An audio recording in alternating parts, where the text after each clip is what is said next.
Good morning or afternoon or evening, whenever you're watching.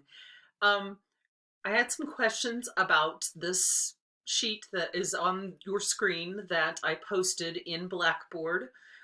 These things will be on the final hearing, so you need to be working on them. Somebody asked for a little additional guidance. So basically, the trichords would line up with the set theory. And I don't know how much of that, if any of it, you've done with Dr. Moore, but that doesn't matter.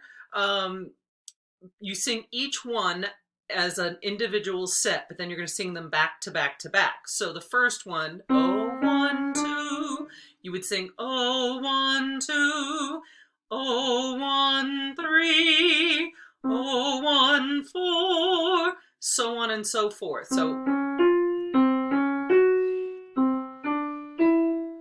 oh, 2, 5, oh, 2, 6, oh, 2, 7, oh, 3, 6, oh, 3, 7, oh, 4, 8.